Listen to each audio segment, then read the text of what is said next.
Se você ainda está tirando o componente da placa eletrônica só para testar, cuidado, porque além de perder tempo, você pode danificar a placa eletrônica ou até mesmo o próprio componente. Por isso, nesse vídeo eu quero te mostrar como testar esses componentes eletrônicos direto na placa eletrônica com segurança e precisão.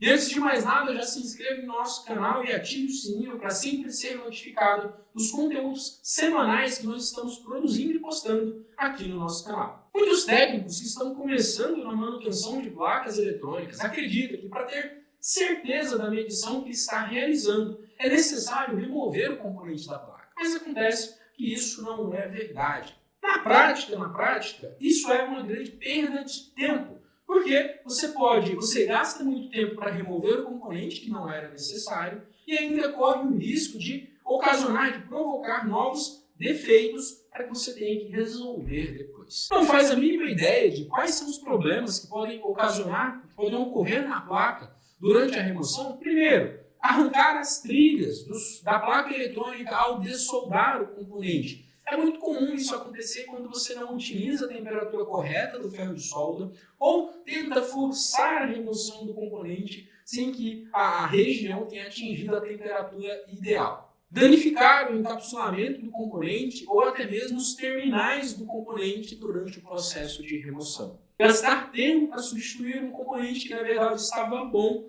e você vai acabar danificando ele também. É uma situação bastante corriqueira nesse processo de remoção dos componentes. Agora já vamos lá para a minha bancada, porque eu quero mostrar para vocês na prática esse processo de medição com os componentes direto na placa eletrônica.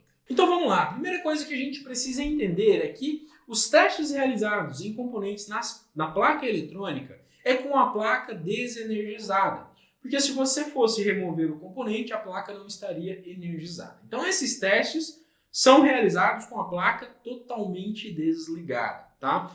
Outro ponto importante, a escala que a gente vai utilizar do multímetro, de maneira geral, será a escala de diodo ou a escala de resistência e também, se a gente for testar os capacitores, a escala de capacitância. Mas a maioria dos componentes a gente consegue testar aqui com a escala de diodo ou na escala de resistência, tá? Então são essas três escalas que a gente acaba utilizando nas medições que a gente realiza aqui na placa eletrônica.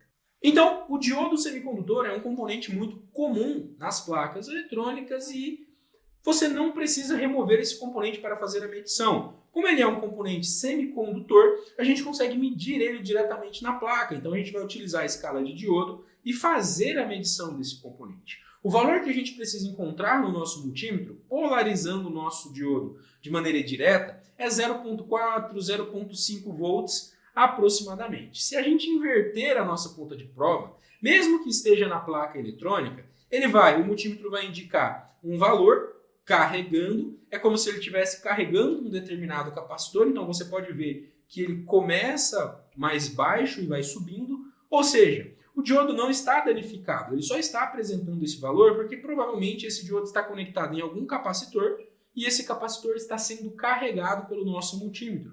Mas o nosso diodo está funcionando perfeitamente. Como que a gente tem certeza disso? Pela primeira medição que a gente fez. Se esse diodo estivesse fora da placa, ele estaria aberto quando a gente invertesse aqui os nossos terminais. Então, diodo é um componente que não precisa ser removido da placa eletrônica para fazer a verificação.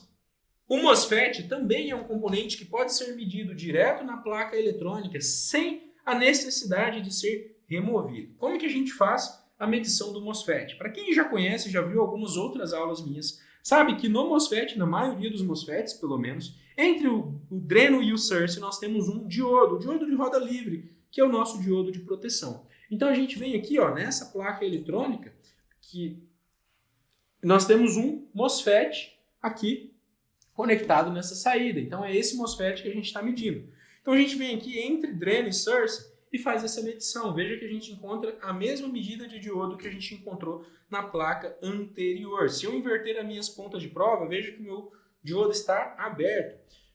Quando isso acontece, significa que o nosso MOSFET está bom. Dificilmente esse MOSFET vai apresentar um defeito no seu terminal gate com esse diodo estando danificado. Então a gente faz essa conferência aqui para ter certeza, tá? Para validar aqui, a gente mede o diodo entre gate, source e dreno, para ver se vai ter algum curto ou alguma coisa nesse sentido. Se não apresentar nada, tá ok. A gente também não precisa remover o nosso MOSFET para fazer a medição.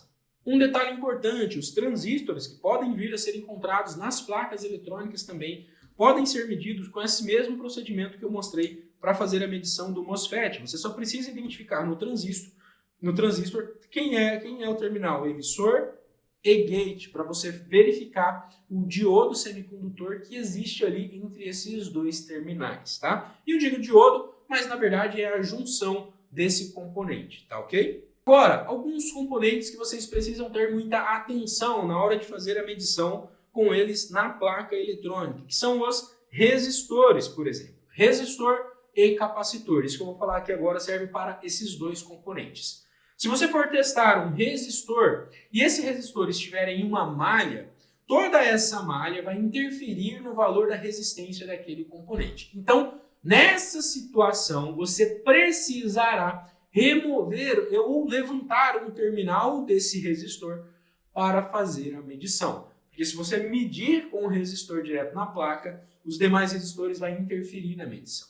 Mesma coisa acontece no capacitor. Se esse capacitor estiver em uma associação de capacitores, se você for medir, a associação vai interferir no resultado de capacitância desse único capacitor. Então é importante ficar atento com relação a isso, porque são nessas ocasiões onde a gente precisa, de fato, remover esses componentes. Agora, uma dica extremamente importante que vai ajudar vocês a entender quando vocês precisam remover esse componente e quando não. A primeira coisa que vocês precisam dominar dos componentes eletrônicos é saber o seu funcionamento.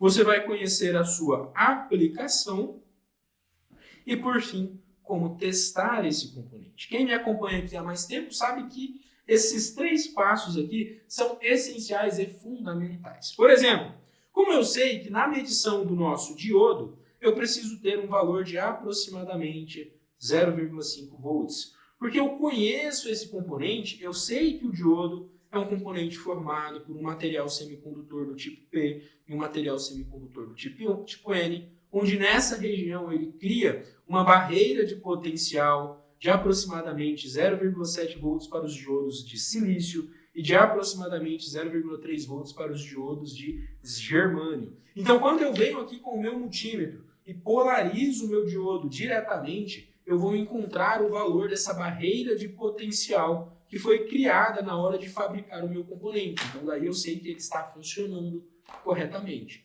Então, entendam que, quando a gente conhece o funcionamento do componente, a gente consegue olhar ele na placa eletrônica e entender como funciona.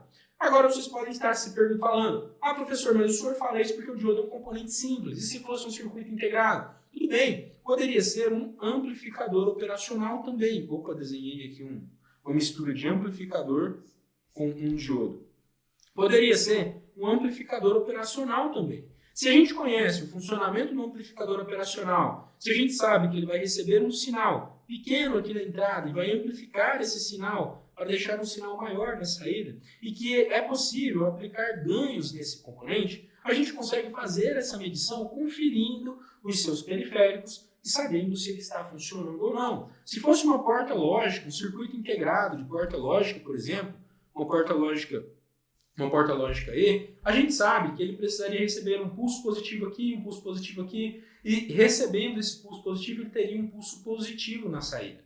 Conhecendo o funcionamento do nosso componente, a gente consegue fazer a sua verificação e o seu teste na placa eletrônica. E aqui está o grande segredo para se tornar um técnico de sucesso, para se tornar um profissional. Quando você de fato domina essa base e consegue aplicar isso daqui na manutenção das placas eletrônicas. E se esse conteúdo te ajudou de alguma maneira sobre a medição dos componentes na placa eletrônica, se inscreva no nosso canal e ative o sininho para sempre ser notificado dos conteúdos que a gente posta aqui semanalmente. E claro, eu citei aqui alguns componentes, mas não me estendi muito. Então eu quero que você deixe aqui nos comentários qual é o componente que você mais tem dificuldade de testar na placa eletrônica, beleza? E se você quer começar na manutenção de placas eletrônicas, dominar os componentes, entender o seu funcionamento, saber como medir, qual procedimento executar com uma placa eletrônica como essa na bancada, sem ficar perdido, com segurança,